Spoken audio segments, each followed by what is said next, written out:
दोस्तों, हम आपको आज प्राचीन इतिहास के बारे में पढ़ाएंगे। चलते हैं बिना देर किए हुए। हम लोग जानते हैं कि इतिहास के जनक को हेरोडोटस को कहते हैं। हम लोग जो कि इतिहास को 3 भागों में बांट सकते हैं। पहला आता है प्रागैतिहासिक काल। प्रागैतिहासिक काल को भी 4 भागों में बांटा गया है। पहला है पूरा पाषाण काल, दूसरा है मध्य पाषाण काल और तीसरा है नवपाषाण काल और चौथा है ताम्रपाषाण काल। दूसरा जो हम काल को बांटेंगे आदि ऐतिहासिक काल। आदि ऐतिहासिक काल आदि ऐतिहासिक काल में सिंधु सभ्यता को रखते हैं, कांसा सभ्यता को रखते हैं और हड़प्पा सभ्यता को रखते हैं। तीसरा है ऐतिहासिक काल। ऐतिहासिक काल को हम प्राचीन काल, मध्यकाल, आधुनिक काल, नेहरू काल और विश्व काल में बांटते हैं। अब हम लोग एक एक करके इसके बारे में देखेंगे और इसके बारे में डिटेल से पढ़ेंगे। तो पहला जो है हम पढ़ेंगे प्रागैतिहासिक काल। प्रागैतिहासिक काल में मानव प्राचीन काल की हम बात करेंगे। इसमें जो मानव पढ़ना लिखना बिल्कुल नहीं जानता था। वह जंगलों में रहता था, गुफाओं में रहता था।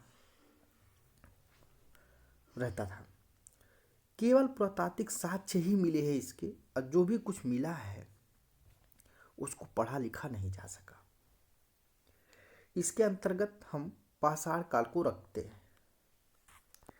पाषाण काल में इसी को कहते हैं स्टोन पेज, पत्थर के औजार और हथियार का उपयोग करते थे। पत्थर के जो है रगड़ कर उसको अच्छे से अपना औजार बनाते थे और थोड़ा भारी भरकम होता था इनका औजार। इसकी जो खोज है 1863 ईस्वी में रॉबर्ट ब्रूस फुट ने किया था। भारतीय पुरातत्व का पिता जो है सर अलेक्जेंडर कनिंघम को हम कहते हैं। इन्होंने ही इस पाषाण काल के खोज को आगे बढ़ाए। भारतीय पुरातत्व के पिता हम सर अलेक्जेंडर कनिंघम को कहते हैं। और भारत का पुरातात्विक संग्रहालय इंदिरा गांधी मानव संग्रहालय यह भोपाल में स्थित है, जो मध्य प्रदेश के राज्य में है। और हम लोग इसको जो है संस्कृति मंत्रालय के अंतर्गत रखते हैं। चलते हैं हम लोग आगे। इसका जो नामकरण है क्रिश्चियन थॉम्पसन ने किया था। कौन किया था? क्रिश्चियन थॉम्पसन ने किया था। लिखावट के आधार पर नामकरण जॉन ब्रूस ने किया था इसका। यानी कि जो ये नामकरण है जॉन ब्रूस ने किया था। अब पाषाण काल को 4 भागों में हम लोग बांट सकते हैं। इसमें पहला आएगा पूरा पाषाण काल। पीछे हम लोग देख चुके हैं। पहला आएगा पूरा पाषाण काल। इसे हम लोग 20 लाख ईसा पूर्व से 12,000 ईसा पूर्व तक रखते हैं। इतिहास का यह सबसे प्रारंभिक काल था। इसमें जो मानव है आदि मानव कहा जाता था। मानव को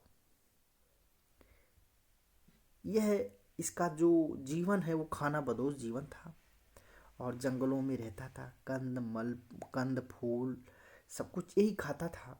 धीरे धीरे इसके अंदर विकास हुआ और सबसे पूरा पाषाण की जो सबसे पहली अच्छी उपलब्धि है वो आग की खोज, आग की खोज है।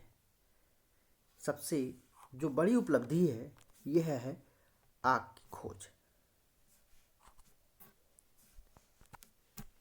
इस प्रकार मानव धीरे धीरे अग्रसर अपने अग्रसर होता गया, पत्थर के बड़े बड़े औजार उपयोग करता था।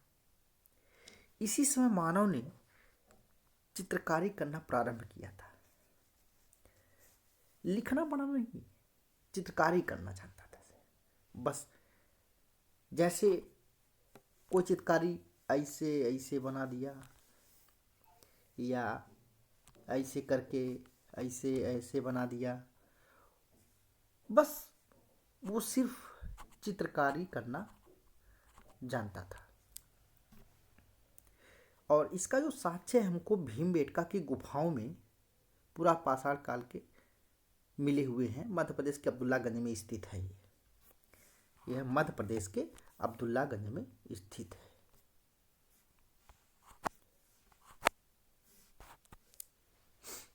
दूसरा हम लोग आएंगे मध्य पाषाण काल। मध्य पाषाण काल, इसे 12,000 ईसा पूर्व से 10,000 ईसा पूर्व तक के बीच में रखते हैं। और सर्वप्रथम इसकी जो जानकारी है करसाइल ने दिया था 1867 ईस्वी में।